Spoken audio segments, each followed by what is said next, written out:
Hello students, in this video lecture I will discuss the concept of a bonding between metal and ligands. So what I will discuss here, the concept of bonding between metals and ligands in coordination compound. ठीक है बच्चे, ये BSc 5th semester का part है और बहुत ही important और बहुत ही इंटरेस्टिंग चैप्टर है, इसे ध्यान से सुनिए।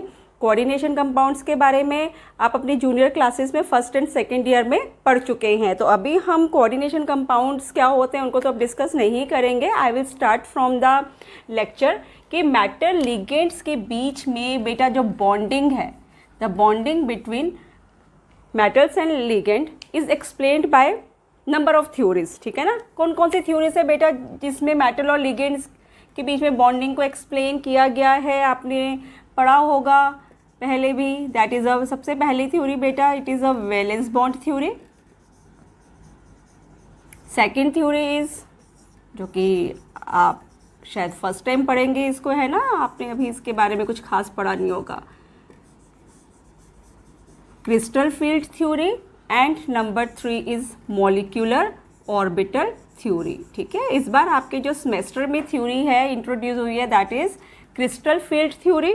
इसे आज हम करेंगे, पर इससे पहले हम समझेंगे कि वैलेंस बॉन्ड थ्योरी क्या है। बेटा ये थ्योरी भी काफ़ी सक्सेसफुल थ्योरी रही है, जिसने एक्सप्लेन किया मेटल और लिगेंड्स के बीच में बॉन्डिंग को, पर इस थ्योरी के कुछ ड्रॉबैक्स हैं। इस बार आपके सिलेबस में क्या है, इस थ्योरी के ड्रॉबैक्स हैं, तो हम इस थ्योरी के ड्रॉबैक्स भी करेंगे और हम क्रिस्टल फील्ड थ्योरी भी समझेंगे। पर उसे स्टार्ट करने से पहले, ठीक है, हम समझेंगे कि वैलेंस बॉन्ड थ्योरी जल्दी से एक बार रिकॉल कर लेते हैं। आपने क्या पढ़ा था वैलेंस बॉन्ड थ्योरी के बारे में कि बेटा ये जो कोऑर्डिनेशन कंपाउंड्स होते हैं, suppose there is one coordination compound, मैं MX6 ले लेती हूँ। ठीक है ना बेटा, ये जो कोऑर्डिनेशन कंपाउंड्स हैं इसमें क्या होता है, इसमें प्रेजेंट होता है एक सेंट्रल एटम।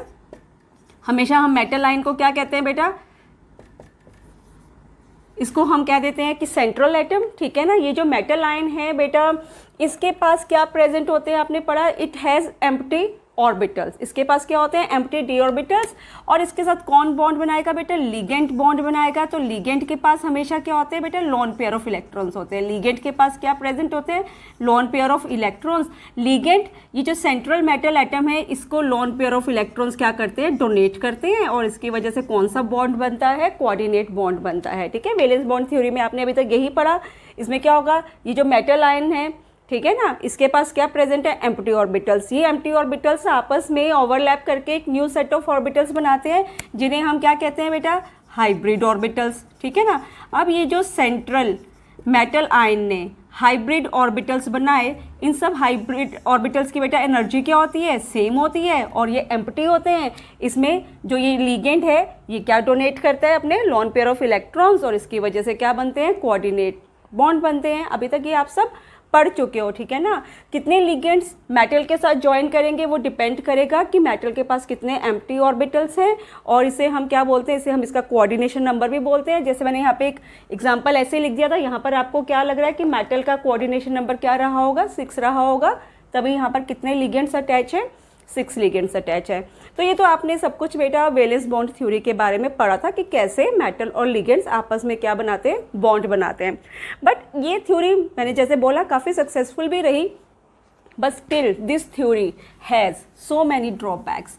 इस थ्योरी के बहुत सारे ड्रॉबैक्स हैं। अगर हम इस थ्योरी के ड्रॉबैक्स को देखें, इस थ्योरी के ड्रॉबैक्स को करने से पहले ज़रा हम इस थ्योरी के बेसिस पे दो कोऑर्डिनेशन कंपाउंड्स को डिस्कस कर लें। यहाँ पे भी लिखती हूँ, ठीक है ना, क्या बना, आर्गन 18, ये इसकी क्या है, इलेक्ट्रॉनिक कॉन्फ़िगरेशन है, right, 4s2 3d8, right.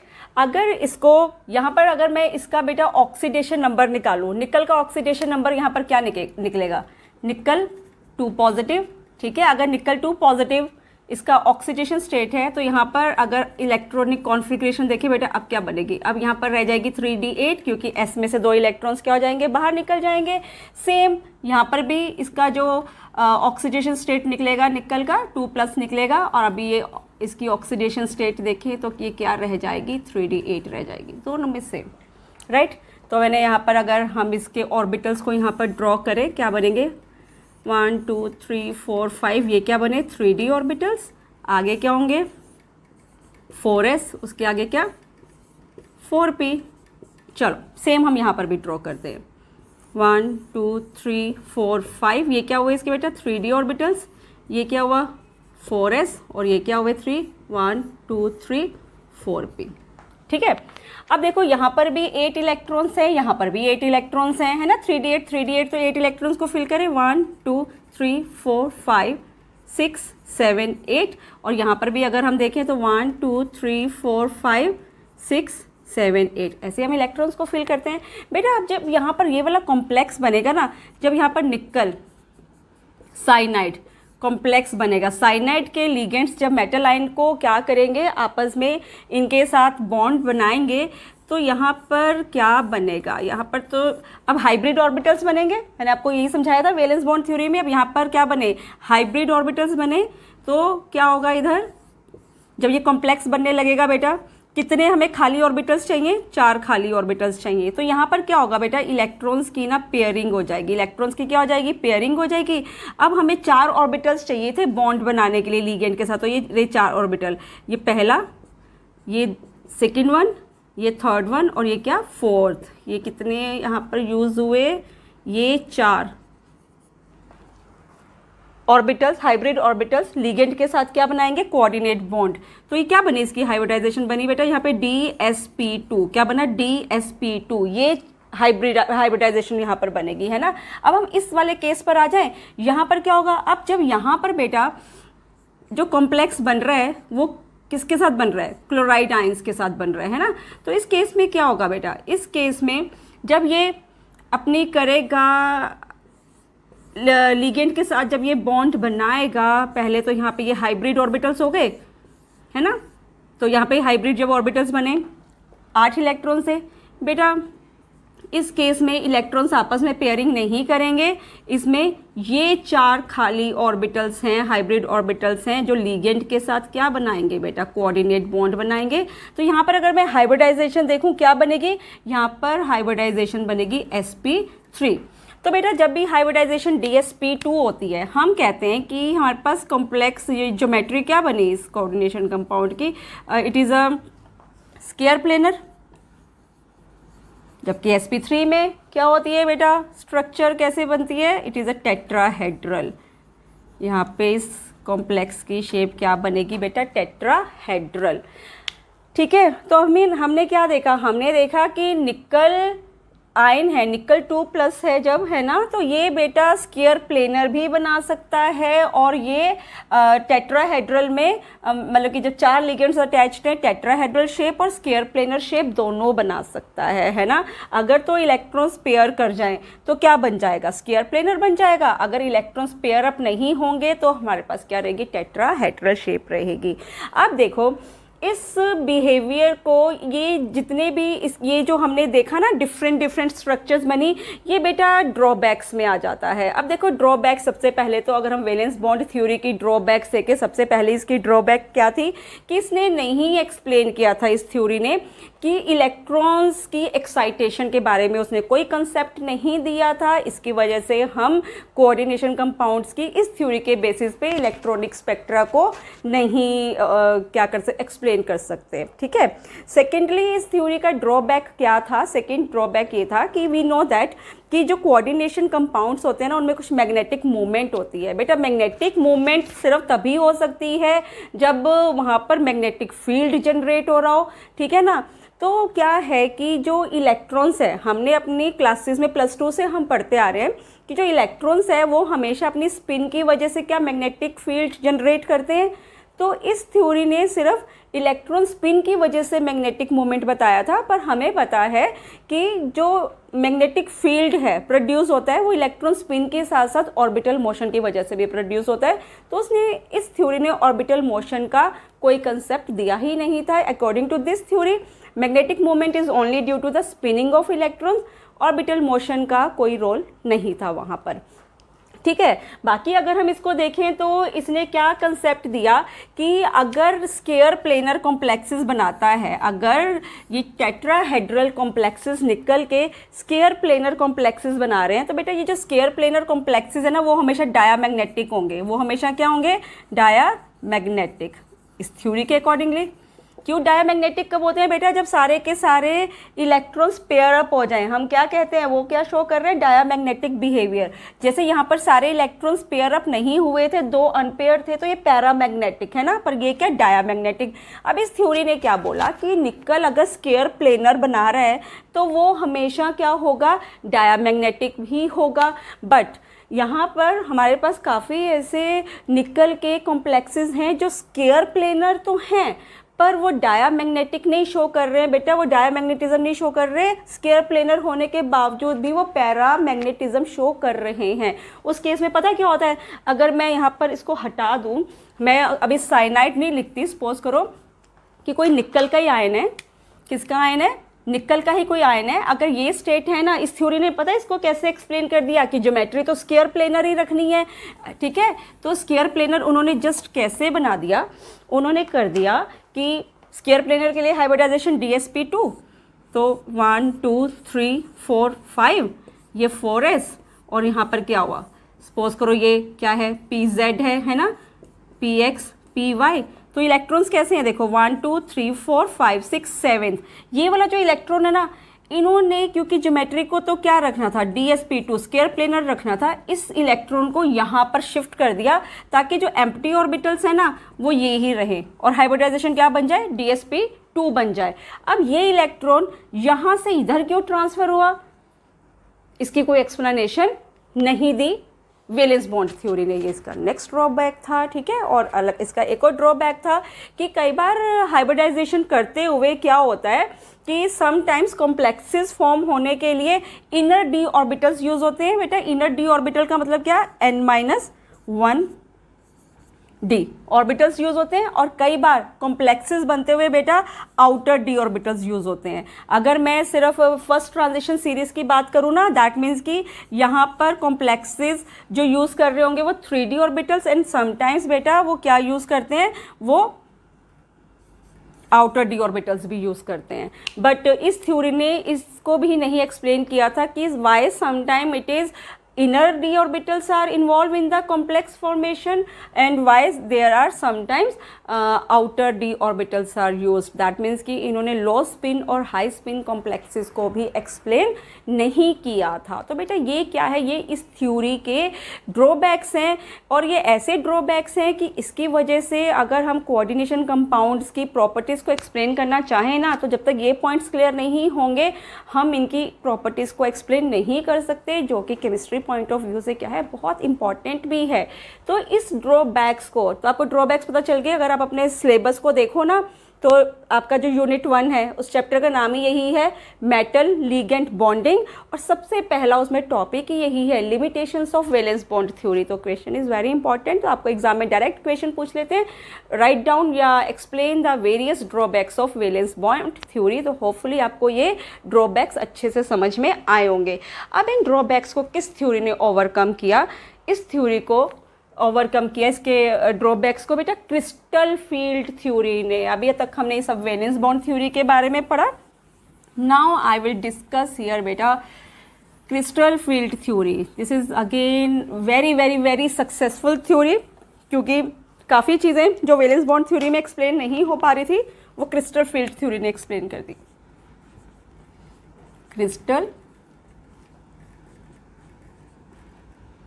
Field theory, right. तो अभी मैं यहाँ पर एक्सप्लेन करने वाली हूँ बेटा क्रिस्टल फील्ड थ्योरी। इस थ्योरी ने भी यही बताया था कि मेटल आयंस और लिगेंड के बीच में बॉन्ड बनता है, पर इन्होंने बॉन्डिंग की जगह पर जो वर्ड यूज़ किया ना वो बोला electrostatic interactions. What they said कि जो मेटल आयन है, ठीक है, और जो बेटा लिगेंड्स हैं उनके बीच में क्या होती हैं, इलेक्ट्रोस्टैटिक इंटरेक्शन। ये वर्ड मत भूलना, ये वर्ड बहुत इंपॉर्टेंट है। मैंने आपको क्या बोला, इनके बीच में क्या है बेटा, इनके बीच में इलेक्ट्रोस्टैटिक इंटरेक्शंस हैं। आपको पता है ना इलेक्ट्रोस्टैटिक इंटरेक्शंस किस किस के बीच में होती हैं, ऑब्वियसली टू अपोजिट चार्जेस के बीच में हमेशा क्या होती हैं बेटा, इलेक्ट्रोस्टैटिक इंटरेक्शंस होती हैं। तो यही इलेक्ट्रोस्टैटिक इंटरेक्शंस यहाँ पर भी हैं। इसमें क्या होगा कि जो लिगेंड है, लिगेंड या तो बेटा क्या हो सकते हैं, हमने पढ़ा हुआ है ना सब कुछ, लिगेंड्स या तो नेगेटिवली चार्ज होते हैं या न्यूट्रल होते हैं, या क्या होते हैं, न्यूट्रल। अगर वो नेगेटिवली चार्ज्ड हैं तो लिगेंड का नेगेटिव चार्ज मेटल के पॉजिटिव चार्ज के साथ क्या करेगा, electrostatic interaction, yes.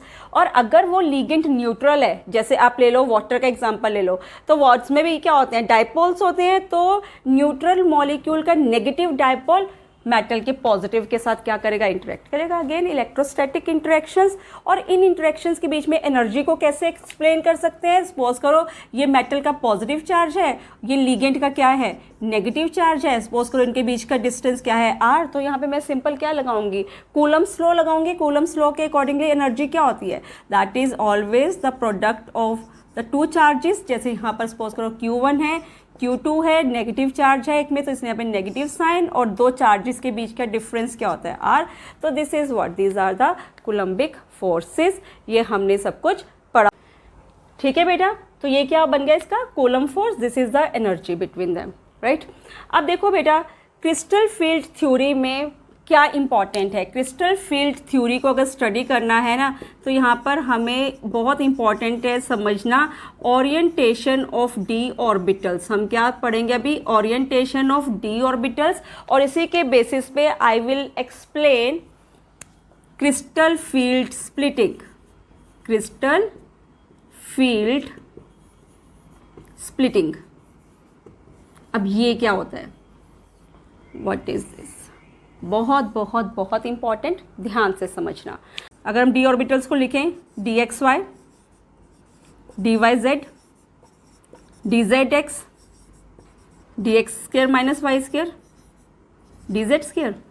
D orbitals को हम ऐसे रिप्रेजेंट करते हैं, 5D orbitals, they are like this. तो मेटल में कितने होते हैं, जब भी हम यहाँ पर हाइब्रिडाइजेशन अभी कर रहे थे, मैं 3D ऑर्बिटल्स भी ड्रॉ कर रही थी, 5 3D ऑर्बिटल्स ड्रॉ कर रही थी, 1 2 3 4 5।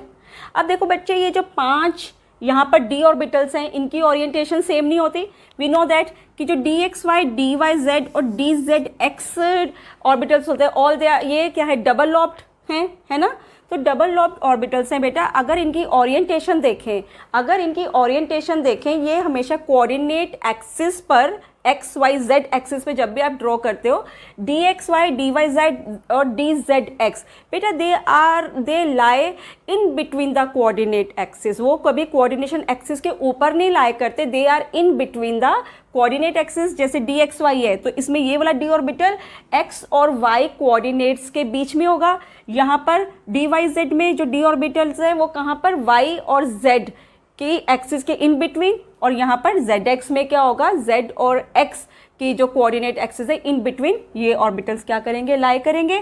जबकि x square minus y square, बेटा यहाँ पर इनकी ओरिएंटेशन कैसे होती है इन डी ऑर्बिटल्स की, ये एक्सिस के ऊपर ही लाई करते हैं। जैसे यहाँ पर ये जो क्या है, d x square minus y square, it will lie on this axis, ठीक है। जबकि यहाँ पर डी जेड स्क्वायर पे क्या होता है, it lie on the Z axis only. तो मैंने आपको क्या बोला, यहाँ पर अगर इनकी ओरिएंटेशन देखें, it is in between the coordinate axis. और ये वाले ऑर्बिटल्स, ये सब आपने +2 से पढ़ते आ रहे हो, आपने BSc 1 में भी पढ़ा होगा, BSc 2 में भी पढ़ा होगा। इनके स्ट्रक्चर्स बहुत बार ड्रॉ कर चुके हो, इसलिए मैं यहाँ पर इसकी स्ट्रक्चर फिर से ड्रॉ नहीं कर रही, ठीक है। जबकि ये कहाँ लाई करते हैं, they lie on the coordinate axis, they lie on the coordinate axis। पर ये सारे के सारे जो डी ऑर्बिटल्स हैं, पांचों के पांचों डी ऑर्बिटल्स, ये क्या होते हैं बेटा, डी जनरेट होते हैं। ये क्या होते हैं, डी जनरेट।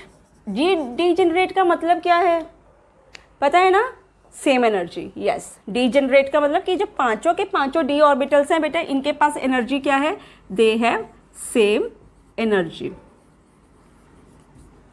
अब क्या होता है बेटा, जब ये D orbitals free metal ion में प्रेजेंट हैं, अभी मेटल आयन ने किसी भी लिगेंड के साथ बॉन्ड नहीं बनाया, फ्री मेटल आयन में, फ्री मेटल आयन सपोज करो आपके पास है, तो बेटा ये पांचों के पांचों डी ऑर्बिटल्स क्या रहते हैं, डी जनरेट रहते हैं।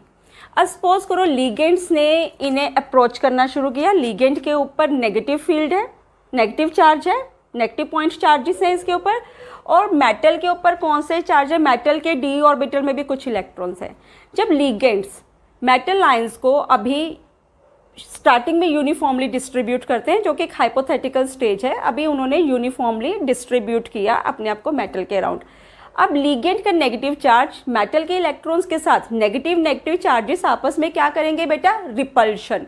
तो इसकी वजह से क्या होगा, ये जो डी ऑर्बिटल्स है ना, इनकी एनर्जी की स्टेट थोड़ी बढ़ जाएगी। इनकी एनर्जी क्या हो जाएगी, ये हायर एनर्जी स्टेट पर चले जाएंगे, पांचों के पांचों एक साथ। पांचों के पांचों ऑर्बिटल्स जब लिगेंड्स इनके अराउंड यूनिफॉर्म डिस्ट्रीब्यूशन करेंगे तो लिगेंड का नेगेटिव चार्ज मेटल के इलेक्ट्रॉन्स के साथ रिपल्शंस करेंगे और पांचों के पांचों ऑर्बिटल्स एक साथ कहाँ चले जाएंगे, हायर एनर्जी स्टेट पर।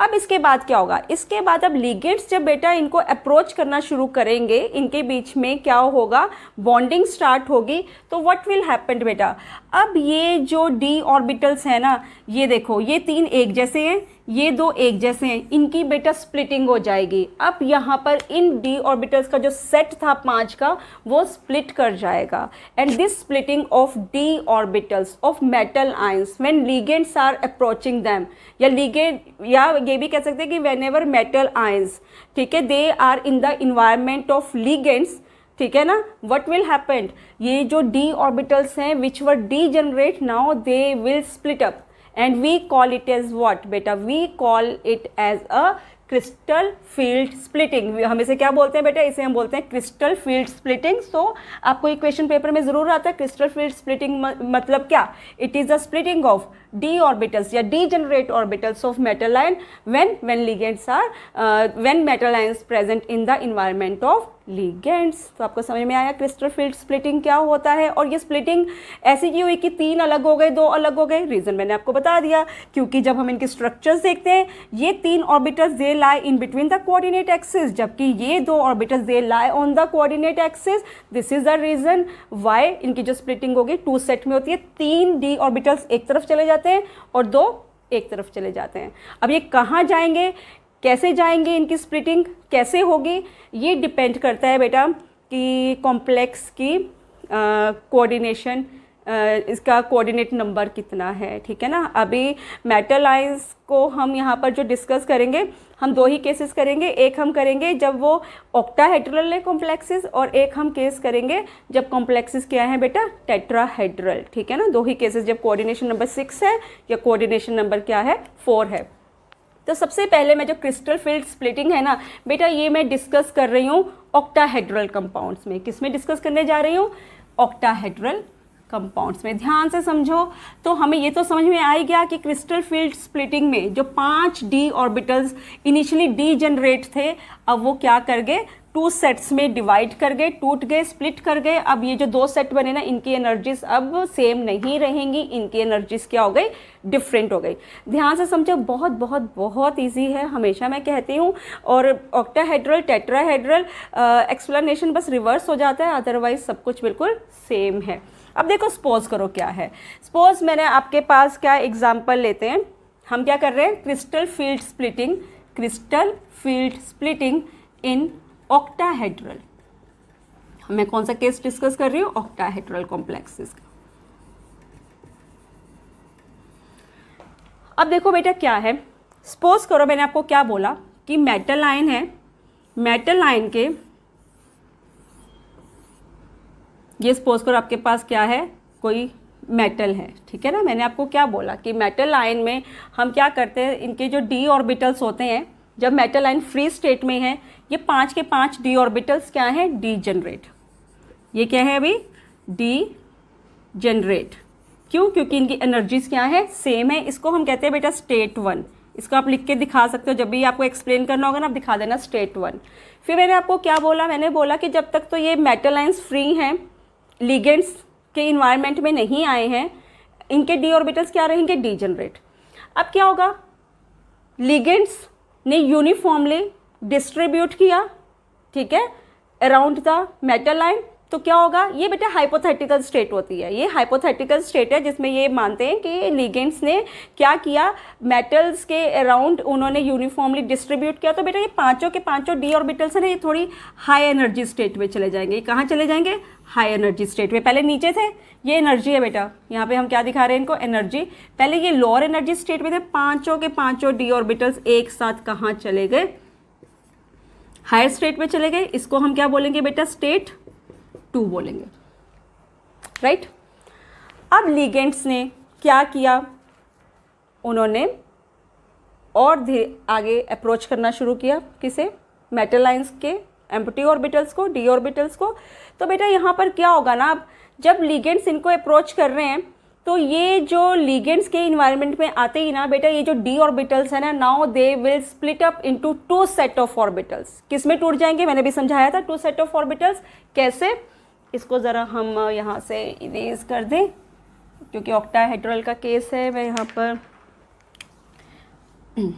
चलो आपको पता है कि ऑक्टाहेड्रल का केस है बेटा। अब ये क्या होगा, यहाँ पर ये ऐसे 2 सेट ऑफ ऑर्बिटल्स में टूटेंगे, 3 नीचे चले जाएंगे, 2 ऊपर चले जाएंगे, 3 नीचे 2 ऊपर। जो 3 नीचे गए वो कौन से हैं पता है ना, सेम ही होंगे, dxy, dyz एंड dzx। और जो ऊपर गए वो कौन से गए, dx square minus y square dz square, ठीक है। इसको हम कहते हैं T2g, इसको हम कहते हैं Eg।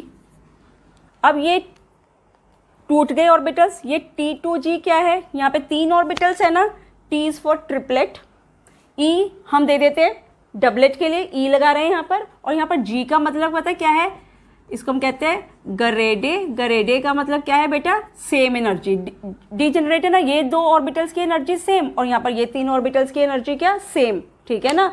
तो G वर्ड फॉर गरेडे, ये E और ये क्या है T2। अब बेटा क्या रीज़न रहा कि ये 3 तो नीचे आए और वो 2 ऊपर चले गए, रीज़न तो है, ऐसे तो नहीं हम बनाएंगे।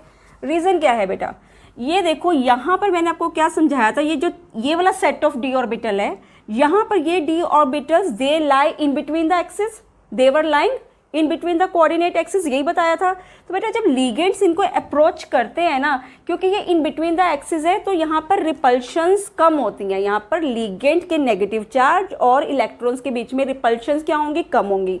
पर ये जो 2 ऑर्बिटल्स थे बेटा, ये हम ऑक्टाहेड्रल की बात कर रहे हैं, याद रखना, this is for octahedral geometry, क्योंकि ऑक्टाहेड्रल ज्योमेट्री में ही ऐसा अरेंजमेंट होगा सिर्फ, ठीक है ना। और इस केस में क्या होगा, ये जो दोनों ऑर्बिटल्स थे ये क्या कर रहे थे, they were lie on the coordinate axis. तो लिगेंड्स के जो पॉइंट चार्जेस है बिल्कुल एक दूसरे को फेस टू फेस ये क्या कर रहे हैं, अप्रोच कर रहे हैं बेटा। तो इसकी वजह से क्या होगा, मतलब कि लिगेंड्स का नेगेटिव चार्ज और मेटल के जो इलेक्ट्रॉन्स पे नेगेटिव चार्ज है वो बिल्कुल एक एक्सिस क्या है, बिल्कुल उसी एक्सिस पे प्रेजेंट है ना, तो उसी डायरेक्शन में लिगेंड्स अप्रोच कर रहे हैं, तो रिपल्शंस बेटा यहाँ पर ज़्यादा होंगी। तो ये जो 3 ऑर्बिटल्स है ना, ये चले जाएंगे ऊपर की तरफ और ये तीनों क्या चले जाएंगे नीचे की तरफ। और इन दोनों के बीच का जो बेटा एनर्जी डिफरेंस होता है ना, इसे बाय कन्वेंशन जो रिप्रेजेंट करते हैं, क्योंकि ऑक्टाहेड्रल ज्योमेट्री है तो इसलिए ओ डाल दिया बेटा, that is equal to 10dq value. By convention इसको इतनी वैल्यू देते हैं बेटा। यहाँ पर d क्या है बच्चे, d हमें d is because of d orbitals की बात हो रही है इसलिए d है यहाँ पर। और q is for a quanta, क्योंकि एनर्जी की बात कर रहे हैं ना, और एनर्जीज को तो हम क्वांटा में रिप्रेजेंट कर देते हैं, तो इसलिए q is for the quanta. तो एनर्जी से रिलेटेड है तो dq ये क्या है, यूनिट्स हैं एनर्जी के इस केस में, और d is for d orbital and q is for quanta. Hopefully आपको ये बहुत अच्छे से समझ में आ रहा होगा। अब देखो बेटा, अगर तो ये नहीं स्प्लिट करते तो यहाँ पर एनर्जी क्या रहती, 0 रहती। मैंने आपको क्या बोला, ये तीनों ने कम रिपल्शंस लगी यहाँ पर, तो बेटा दिस हैज़ अ एनर्जी। अगर ये जो 3 ऑर्बिटल्स की अगर हम एनर्जी देखें ना T2g की, बेटा इनकी जो वैल्यू होती है ना, it is 4dq, they are stabilised by minus, क्योंकि स्टेबलाइज्ड हो रहे हैं, दे आर माइनस, स्टेबलाइज तो नहीं बल्कि इनकी एनर्जी क्या है बेटा, कम है, तो ये -4dq। और यहाँ पर जो Eg की विद रिस्पेक्ट ऑर्बिटल की एनर्जी रहती है ना बेटा, it is 6dq, it is 6dq, okay. और इन दोनों के बीच की जो ये एनर्जी है Eg और T2g जो ये है, इनके बीच में बेटा जो एनर्जी है डेल्टा, इसी को हम कहते हैं क्रिस्टल फील्ड एनर्जी। इसको हम क्या कहते हैं, क्रिस्टल फील्ड एनर्जी। ये ऑक्टाहेड्रल का केस है, याद रखना, भूलना मत प्लीज़। पहले मैंने ऑक्टाहेड्रल डिस्कस किया, आपको यहाँ पे समझ में आ गया कि क्रिस्टल फील्ड थ्योरी की क्या है, डी ऑर्बिटल्स स्प्लिट क्यों करते हैं, इन दोनों के बीच की एनर्जी को क्या कहते हैं, क्रिस्टल फील्ड एनर्जी। बेटा इसी के बेसिस पे हम एक्सप्लेन कर सकते हैं क्रिस्टल फील्ड स्टेबलाइजेशन एनर्जी। हम क्या एक्सप्लेन कर सकते हैं, क्रिस्टल फील्ड स्टेबलाइजेशन एनर्जी। अब देखो वो क्या है, क्रिस्टल फील्ड स्टेबलाइजेशन। अभी मैं इस डायग्राम को बना रहने देती हूँ, इसको मैं इरेज नहीं करूँगी, ठीक है। अब देखो क्रिस्टल फील्ड स्टेबलाइजेशन वर्ड में यहाँ पे लिख देती हूँ, वैसे तो आप उसके लिए ऐसे यूज़ करते हो, क्रिस्टल फील्ड स्टेबलाइजेशन एनर्जी। अब ये क्या है, सपोज करो अब मेरे पास ऑर्डर मुझे पता चल गया, ऑक्टाहेड्रल में मुझे यही ऑर्डर ड्रॉ करना है। सपोज करो मेरे पास जो सिस्टम है ना, कॉम्प्लेक्स है, उसमें मेटल के ऊपर की वजह से यहाँ पर बेटा सपोज करो D1 सिस्टम है, जो मेटल की ऑक्सीडेशन स्टेट है उसकी वजह से बेटा सपोज करो कि सिस्टम क्या बन रहा है, D1 बन रहा है। बेटा अगर D1 बन रहा है तो दैट मीन्स कि जो D ऑर्बिटल्स हैं, अरेंजमेंट यही रखूंगी, तो दैट मीन्स कि D में एक ही इलेक्ट्रॉन प्रेजेंट है, और इलेक्ट्रॉन्स हमेशा क्या प्रेफर करते हैं, लोअर एनर्जी में रहना पसंद करते हैं। तो ऑब्वियसली जो एक सिंगल इलेक्ट्रॉन है ना, वो DXY में आ जाएगा। किस में आप भर दिया हमने इसको, DXY में। तो दैट मीन्स कि इस DXY की वजह से यहाँ पर ये एनर्जी कितनी बनी बेटा, एनर्जी यहाँ पर कितनी बनी, एनर्जी तो बनी इसकी माइनस, ये जो इसकी एनर्जी है -4dq। तो क्रिस्टल फील्ड स्टेबलाइजेशन एनर्जी कैसे फाइंड आउट करते हैं, ये वैल्यू तो वैसे 0 होनी चाहिए थी, पर स्प्लिटिंग की वजह से एनर्जी -4dq बन गया। तो बेटा अगर आपको क्रिस्टल फील्ड स्टेबलाइजेशन एनर्जी यहाँ पर कैलकुलेट करना है ना, तो हम क्या करते हैं 0, क्योंकि ये तो यही है जो न्यूट्रल स्टेट है, माइनस एक इलेक्ट्रॉन फिल किया तो आपने यहाँ पे वैल्यू भरी -4, बेटा ये क्या बन गया +4dq। इसका मतलब जब हमारे पास D1 सिस्टम बन रहा है ना, तो crystal field stabilisation energy, complex की जो स्टेबलाइजेशन एनर्जी है उसकी वैल्यू क्या है बेटा, +4dq। सो जब लिगेंड्स ने अप्रोच करके कॉम्प्लेक्स बना दिया तो मेटल आयन कॉम्प्लेक्स फॉर्म में आ गया, तो दैट मीन्स कि उसकी जो स्टेबलाइजेशन एनर्जी है वो बन गई +4dq। होपफुली आपको समझ में आ रहा है। सिमिलरली अगर यही स्टेज आपके पास होती D2, अगर ये स्टेज हमारे पास क्या होती D2, तो आप क्या करते, अब सेकंड केस, आप यहाँ पर कितने इलेक्ट्रॉन्स फिल करते, 2। अब यहाँ पर मुझे फाइंड आउट करना है क्रिस्टल फील्ड स्टेबलाइजेशन एनर्जी, कितनी वैल्यू बनती, 0 माइनस, अब 2 इलेक्ट्रॉन्स हो गए ना, तो 2 × 4 कितना बना, 8। तो यहाँ पर जो क्रिस्टल फील्ड स्टेबलाइजेशन एनर्जी है वो बन जाती +8dq। सिमिलरली अगर 3 इलेक्ट्रॉन सिस्टम होता तो तुम क्या करते, 3 इलेक्ट्रॉन में आप यहाँ पर एक इलेक्ट्रॉन भरते। अब यहाँ पर अगर हम क्रिस्टल फील्ड स्टेबलाइजेशन एनर्जी देखें बेटा, ये कितना बनेगा, ये बनेगा 0 - 3 है ना, तो 3 को 4 से कर दो, मल्टीप्लाई क्या बना 12, तो ये कितनी स्टेबलाइजेशन हो गई एनर्जी, +12dq।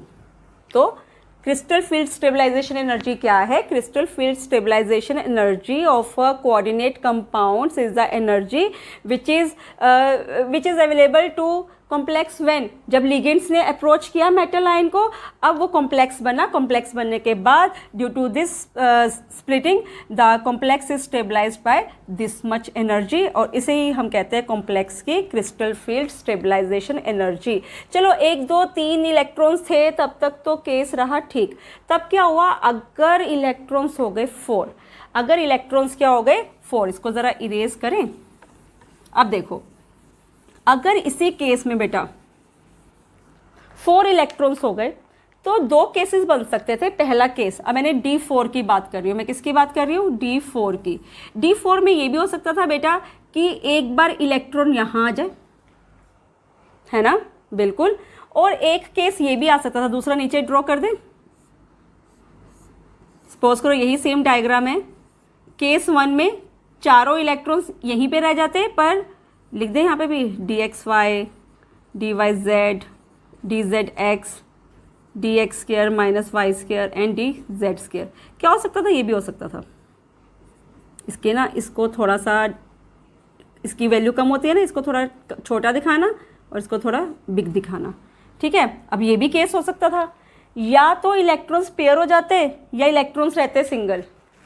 अब ये कैसे पता चलेगा कि इलेक्ट्रॉन्स सिंगल रहने चाहिए या इलेक्ट्रॉन्स पेयर्ड अप हो जाने चाहिए, ये डिपेंड करता है बेटा पेयरिंग एनर्जी पे। ये किस पे डिपेंड करता है, पेयरिंग एनर्जी पे।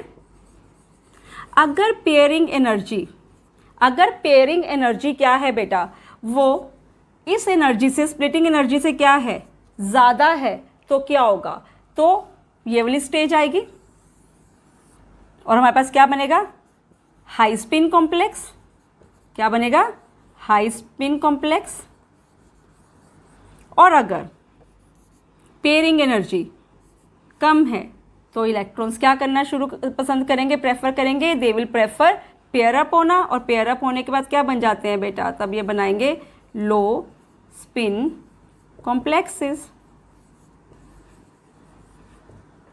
ठीक है, तो यहां पर क्या हुआ, यहां पर सिर्फ 2 सिंगल इलेक्ट्रॉन, दैट मीन्स कि स्पिन ज़्यादा है कि स्पिन कम है, लो स्पिन। इससे कंपेयर करें यहाँ पे 4 अनपेयर्ड इलेक्ट्रॉन्स, तो दैट मीन्स कि यहाँ पर क्या है, यहाँ पर हाई स्पिन कॉम्प्लेक्सेस बनेंगे, और हाई स्पिन कॉम्प्लेक्सेस को हम कह देते हैं लो क्रिस्टल फील्ड कॉम्प्लेक्सेस, और इनको बोल देते हैं हाई क्रिस्टल फील्ड कॉम्प्लेक्सेस। आप किसी भी टर्म में इसको क्या कर सकते हो, एक्सप्लेन कर सकते हो। ठीक है, तो इस थ्योरी को अगर हमने इस सारे यही सारा अगर हमने मेथड अप्लाई करना है, तो इन सारे मेथड में हम एक चीज़ है जिसे हम इग्नोर करते हैं, that is electrostatic repulsions in the orbital. जब यहाँ पे आप इलेक्ट्रॉन्स की फिलिंग कर रहे हो, इलेक्ट्रॉन्स पे नेगेटिव चार्जेस हैं, तो नेगेटिव चार्जेस तो ऑब्वियसली इलेक्ट्रोस्टैटिक रिपल्शंस करते हैं, पर जब हम ये कैलकुलेशंस करते हैं ना क्रिस्टल फील्ड स्टेबलाइजेशन एनर्जी की, तो हम ये जो रिपल्शंस हैं ना, इनको हम क्या कर देते हैं, इग्नोर कर देते हैं। अगर हम इसे इग्नोर नहीं करेंगे तो रिजल्ट हमारे ऑब्वियसली हमारी कैलकुलेशंस और बहुत कॉम्प्लिकेटेड हो जाएंगी, और हमने सिर्फ उसको सिंप्लीफाई रखना है, तो इसलिए हम इन रिपल्शंस को क्या कर देते हैं, इनको कर देते हैं, इग्नोर कर देते हैं। पर तब भी क्रिस्टल फील्ड स्टेबलाइजेशन एनर्जी की जो वैल्यूज़ मैं निकाल रही थी ना, अगर हम इग्नोर नहीं भी करेंगे तब भी वैल्यूज़ पे बहुत ज़्यादा फर्क नहीं पड़ता। एक दो जगह पर एक्सेप्शनल केसेस हैं, अभी भी इसमें भी हैं, आई will discuss it later on. तो ये तो मैंने आपको क्या समझाया, मैंने आपको समझाया crystal field theory for the octahedral compounds. अब यही सेम थ्योरी मैं लगाऊंगी टेट्राहेड्रल कंपाउंड्स पर। किस पे लगाएंगे, टेट्राहेड्रल कंपाउंड्स पे। ठीक है, स्ट्रक्चर अभी भी सेम रहेंगी, यहाँ तक तो सेम रहेगा सब कुछ। इसको सबको हटा देते हैं, इसको भी हटा देते हैं, यहाँ तक तो सब कुछ रहने वाला है सेम। अब चेंज क्या होगा, अब वो समझते हैं। अब इसमें चेंज क्या होगा।